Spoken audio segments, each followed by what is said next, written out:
You gonna have to walk now, sucker.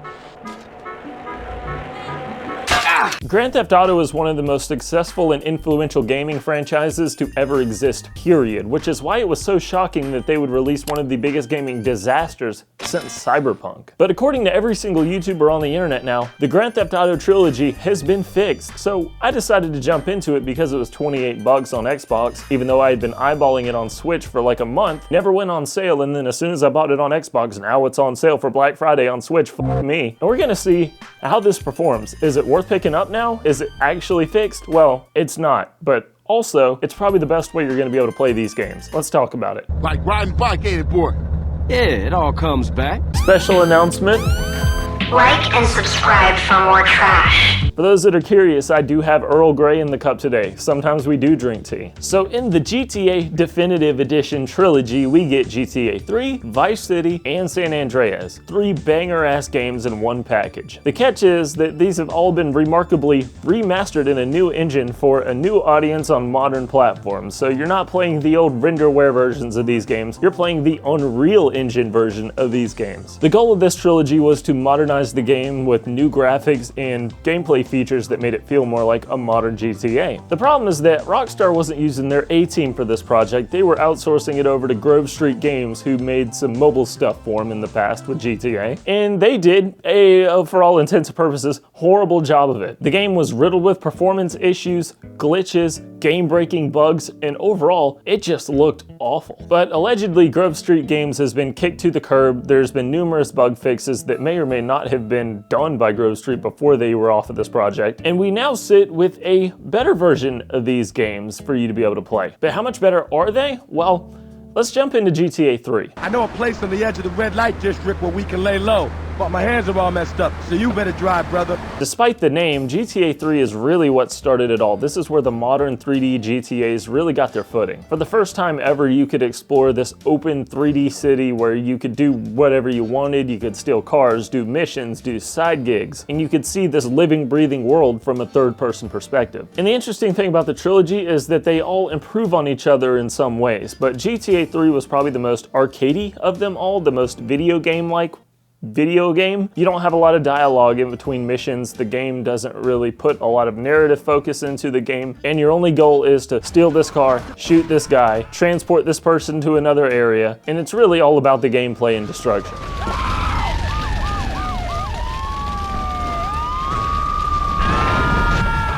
This was a game where the narrative took the back seat, and it was really focused on presenting you this new open world experience. Here's one that brings down the house when I do my weekly Michael Hunch from my Liberty City's premier bowling alley. And along to go with this arcadey gameplay structure comes some arcadey graphics. This was probably the most primitive of all the games. It doesn't have a really interesting art style. It's very flat, very dull. And out of all the games in the trilogy, this one probably looks the worst in my opinion. I feel like this one could have done with a little bit of an update. And everything just kind of looks a little plasticky. To go along with that video gamey art style of GTA 3 comes some really bouncy driving physics. I flipped my car in this game constantly. The cars just all have this bouncy suspension to them, and I can't remember if the original GTA 3 was like this and this is just kind of mimicking that, or if it has something to do with the driving physics. But the driving physics change as we go along through the games. I wasn't the biggest fan of the original GTA 3 art style, and this new remaster doesn't really win me over. One of the things I noticed in a couple versions of these GTA games was that if you had a wanted level and the cop was pulling up to you in a car and he got out, he would just walk away. I noticed in this one mission where you're supposed to take a couple guys out in a car, if you drove to this one section by the water, they wouldn't come all the way up to you. They would just drive around in circles. Whenever the cars would take damage, it would just kind of instantly despawn objects. Overall, I didn't really notice too much glitchiness with this game. Just visually, I didn't really love it. But visual nitpicks aside, there were some gameplay improvements to be made with the series, and that's where we get into Vice City.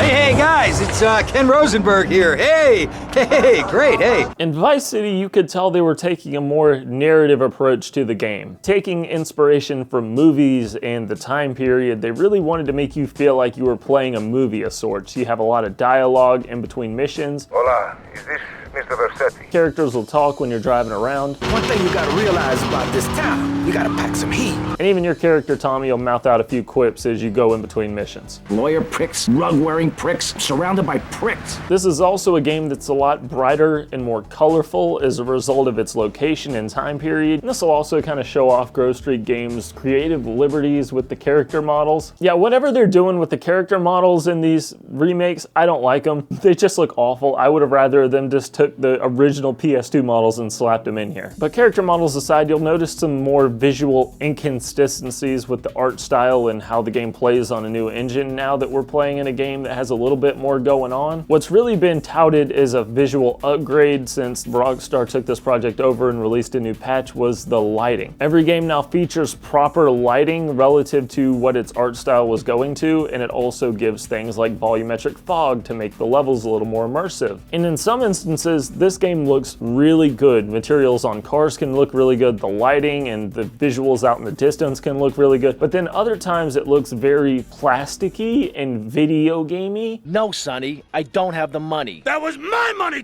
Money. A lot of the time, especially with cutscenes with the character models that I'm not a big fan of, it feels like you're playing that video game you saw somebody playing in a TV show or a movie. It doesn't feel real. It's got this uncanny vibe to it. And it really kind of takes me back a little bit because in some instances, like I said, the game can look really good and it can feel like a visual upgrade, and then in others it's like, oh, I feel like I'm playing in Play-Doh Clay City. This was very apparent in GTA 3, which I didn't love, but when this transfers over to a game like Vice City that's attempting to be a little more immersive, it definitely hits you a little harder. Oi, what was coming to was? The game is definitely playable, but something about the way it plays just feels a little bit off to me. Again, this is where I noticed the weird one-star wanted level glitch where the cop would just kind of walk away. I also noticed that the game was wanting me to cross a non-existent bridge when I was navigating somewhere. And there's always some visual oddity quirk to this game. When I'm driving a car and Tommy goes to shut the door while he's driving, I noticed that it just kind of snaps into place, but in GTA 3 you can clearly see the animation where he's closing the door, but in Vice City, it's just instant. Yeah, Vice City's definitely playable, but the art style is just a little bit off to me, which is something I can say about all the games, but most notably, you'll see it in GTA San Andreas. Grove Street, home. At least it was before I fucked everything up. San Andreas is like Rockstar's magnum opus of this generation. This is where they took everything they learned and made the best game they possibly could. You had this immersive open world experience unlike anything else on the market. You had this cinematic storytelling throughout the game while you're playing and in the cutscenes. Seeing my homie. What's up with you? Yeah, homie, yeah, it's good to see you back.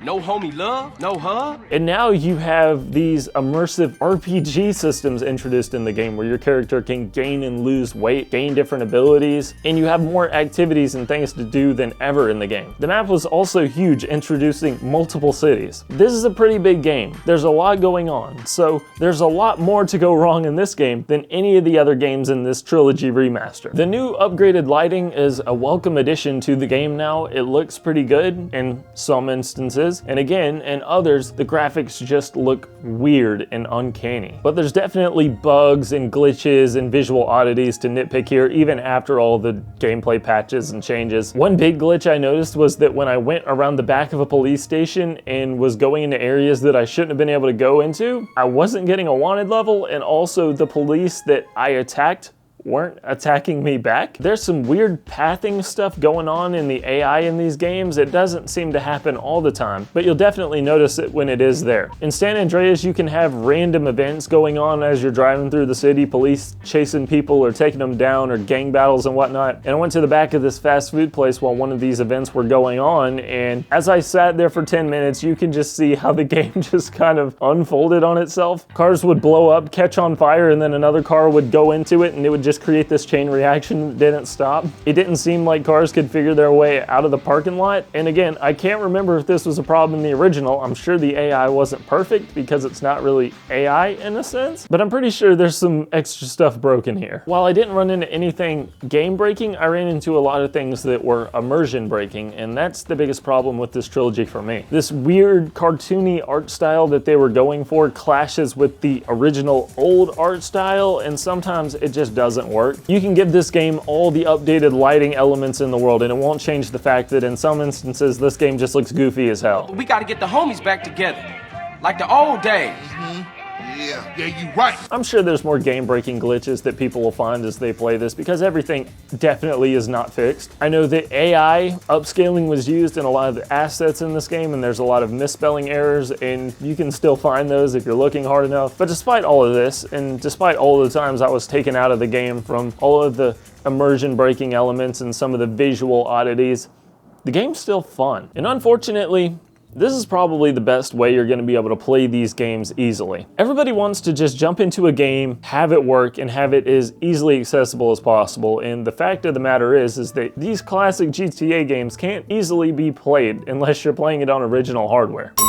The PC versions of the original games were delisted. You can't even buy them. And even if you could, you gotta do numerous patches and things to get the game working properly. Given the fact that new consoles aren't backwards compatible, you can't play the original versions of these games. So at worst, you can't even get the original versions of these games to play, and at best, it's a major pain in the ass. And that's not even getting into the games themselves. The controls are kind of clunky by today's standards, and you just wouldn't have a smooth gameplay experience. These versions of the games are just on the store, ready to play, and they offer enough gameplay improvements to warrant you playing these versions of the games outside of the original. Having things like the weapon wheel and being able to move while you aim and shoot dramatically changed the gameplay experience. This was something that was notable to me when I was playing the Dead Rising remaster. These games aren't perfect one-to-one recreations. They didn't get the care and love that they deserved, and they're missing content like the soundtracks. But if I'm being honest, maybe that's okay. Maybe these games are playable enough. But do not buy these games at full price. This package is not worth $60. I swear to God, if I had paid 60 bucks on this, I would have been pissed, dude. At 30 bucks, 28 bucks like I got on Xbox, 10 bucks a game, that's not too bad. You're not losing a lot of money. You got a lot of gameplay value there. You know, it's funny, before this update had even dropped and the game was still broken and had bad lighting, I had a friend of mine message me while we were playing another game that I hadn't talked to in years, and he was like, you know, I played that GTA remaster. It was pretty fun. This was a guy that really didn't play video games very often, mind you. He just picked it up on a whim and he enjoyed it. So maybe for the hardcore consumer like me or you, we may not enjoy this game as much, but at the end of the day, if you want an accessible way to play these games with modern controls and modern features, this is what you got, dude. If you want the most immersive experience in an older GTA, I recommend you play GTA 4. I think that one really hits nail on the head. Still looks good, still very fun. Go watch my video on it. Shout out to the channel members. Hey guys, you still here? That's pretty cool, man. Thanks for watching the videos. You want some retro Xbox stuff? Go watch it. I just made a 40-minute video of me playing the Xbox demo disc and looking at the Xbox magazine. Got any video suggestions? Let me know in the comments. Got any opinions on classic GTA? Drop it in the comments, and hopefully I'll see you in the next one. It's been Josh. Sometimes I drink tea. Later. All right, now that everybody's gone and I got 1 minute left on the recording, let's hit this Pokemon pack real quick. Got a Twilight Masquerade. Let's see if we can get a hit in it. See what we got, baby. Let's see what we got. Boom, boom, boom, boom, boom, boom, boom. Ooh, that's all right. That's pretty good. Rest her ass. We're gonna sleeve this one. Thanks for watching, boys.